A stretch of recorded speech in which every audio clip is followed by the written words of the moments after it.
Thank you to our sponsor, MBA Growth Partners. Hello and welcome to Studio 501c3. I'm your host, Kim Jones, CEO of the Nonprofit Village. We feature nonprofit organizations designated as 501c3 by the IRS because they provide a public benefit. In many cases, your donations to them are deductible. Nonprofit Village and Montgomery Community Media are partners on Studio 501c3, proudly featuring our county's excellent nonprofit programs and services. Today's featured nonprofit is Sunflower Bakery, dedicated to providing skilled jobs training and employment for adults with learning differences. And with me to discuss how Sunflower serves as a vehicle for workforce development is Laurie Wexler, co-founder and executive director. Laurie, welcome to the show. Thank you for having me, Kim. I appreciate it. Yeah, so let's jump right in. A lot of people in the community know the bakery, the delicious baked goods, the pastries, the cafe that had been opened. But Sunflower is really more than a bakery. It really is a vehicle. It serves to fund that on-the-job training program that you have that increases employment opportunities, right? Right. So actually, sure. The bakeries, we consider the bakery to be the engine, really, of the training program.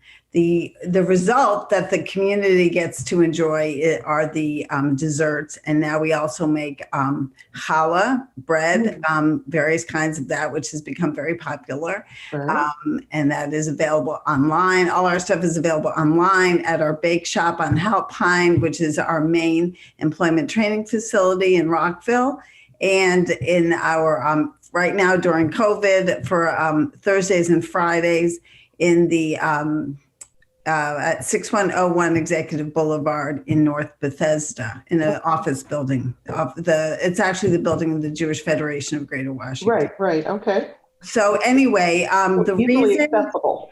yeah, we try. Anyway, the reason that we started the program as a bakery is because pastry arts is a very good vehicle for individuals with learning differences, with autism, with auditory processing issues, with a range of, there's all different shapes and sizes to learning differences.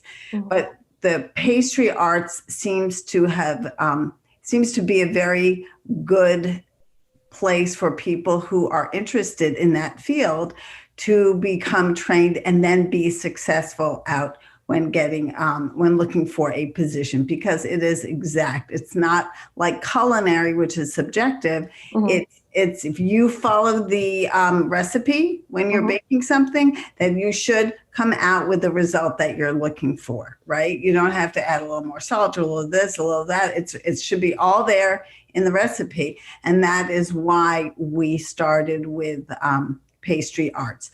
We now also have a hospitality program, because our pastry arts program was for people who are interested in doing that in back of the house and really learning the recipes and being able to produce desserts. Our hospitality program expands the opportunity, and it also expands the types of learning differences that we can successfully train that for people who are interested in front of house work. So give us an example of what would fall under hospitality. Yeah, so that's like customer service, right? Okay. Packing. We're just starting our shipping, a shipping program nationwide of our limited number of our products. Okay. So the idea of the shipping is that they will get a taste of the possibility of jobs in e-fulfillment.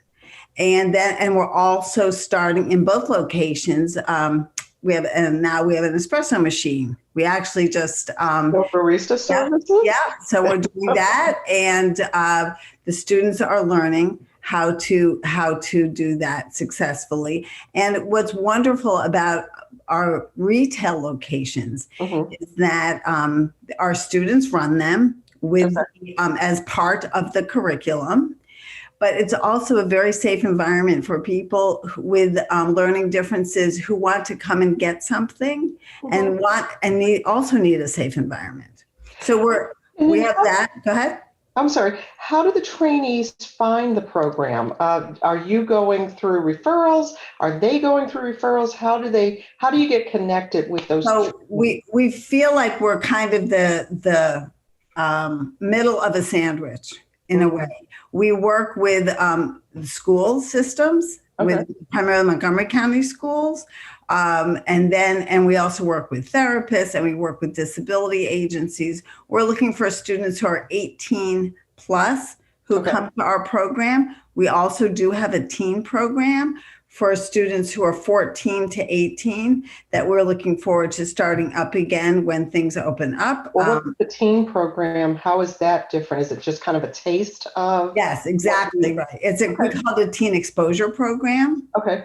Some of the participants in that, if they find out that they're actually very interested in this and that the program would be a good opportunity for them and it's appropriate, may come into the employment training program after they, hit 18. So when we're from some of the students who stay with the school system from 18 to 21, some of we still are working with schools and transition teachers and a host of different kinds of teachers in the school system. Some come from private schools, some public schools. And then once they hit 21, which is a big concern in the community of individuals with learning differences, because it's called the cliff. Laurie, I'm going to stop you right there because we're going to take a short break, but I want to come back and let you finish that thought. And real quick, about how many do you serve each year? How many trainees are you serving before we go to break? Right. We're serving, I would say, between 65, 70, around there. Okay, good. All right. So hold on. Okay, I'm sorry. We're going to take a short break, and then I'll talk to you a little bit more about the employment gaps also and some of the partners that you work with. You're watching Studio 501c3 on Montgomery Community Media. Please stay with us.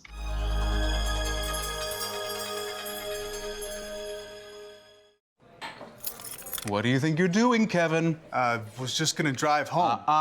There are several warning signs present that you shouldn't be driving. Like hearing voices? Like your text-to-emoji ratio? Oh man, the selfies. Selfie, nailed it. We all have warning signs that let us know that we're probably not okay to drive. Mine is pretending to be your subconscious. Craig, come on man, let's split a ride home.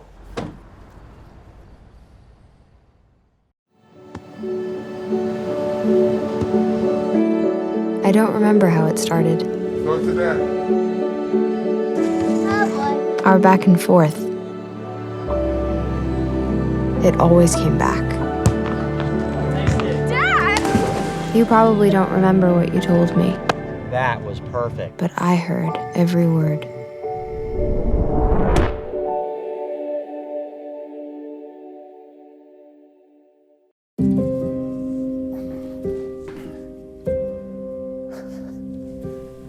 You're there for them. We're here for you. Find free care guides at aarp.org/caregiver.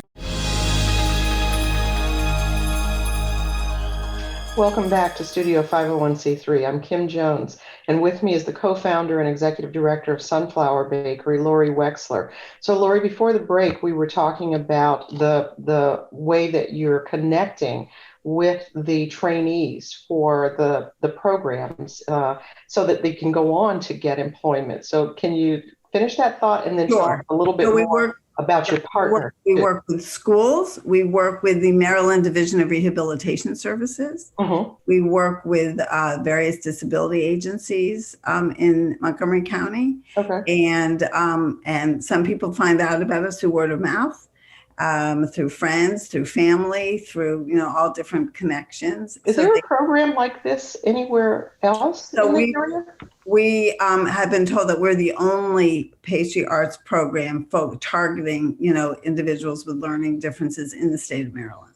Wow. Right. So on the other side, so then we have our students for about 6 months. And they go through three phases: an instructional phase where they follow a curriculum, and then they start having some production responsibility, and then they enter the last phase, which is having even more responsibility in the production kitchen. They get their schedules, they work on a shift, and it's a paid internship.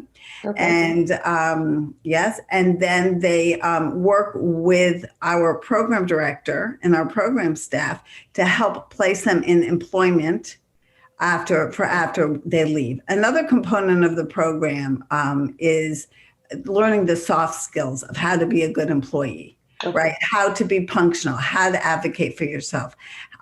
We have another a subset of that is food safety. Everyone goes through a program called Serve Safe, which is an accreditation that individuals working in the food service industry need to work in their jobs. And it's really a great added benefit to their resume for an employer to see that they've gone through the Serve Safe course.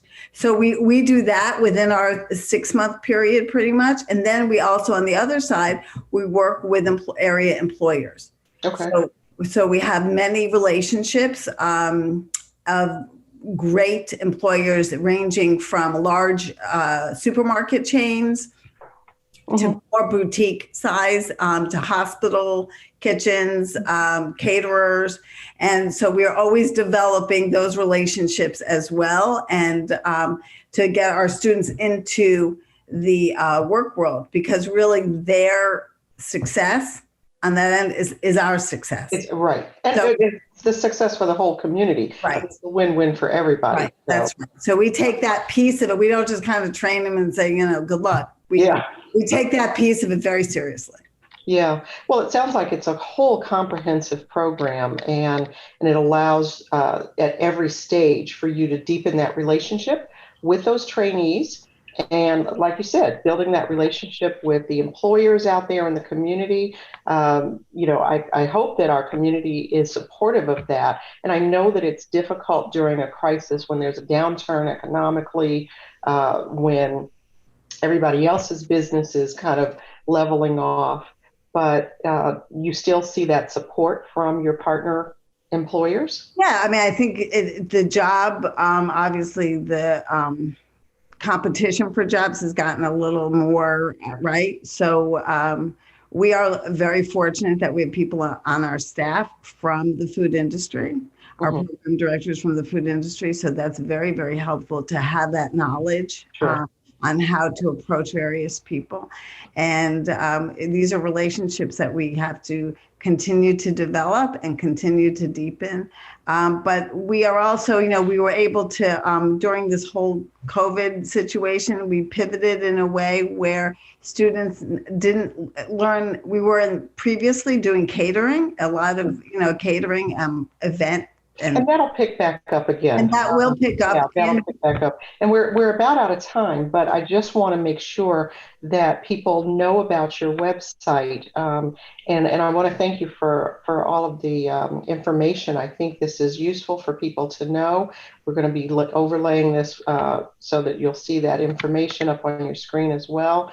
But Laurie, this is great. I want to thank you for joining me today. And to find out more about the programs and services, visit the website at sunflowerbakery.org. Studio 501c3 continues to be your resource on nonprofits in Montgomery County. I'm Kim Jones, CEO of the Nonprofit Village. Join us next time on Montgomery Community Media for more of Studio 501c3. Laurie, thanks again. Thank you.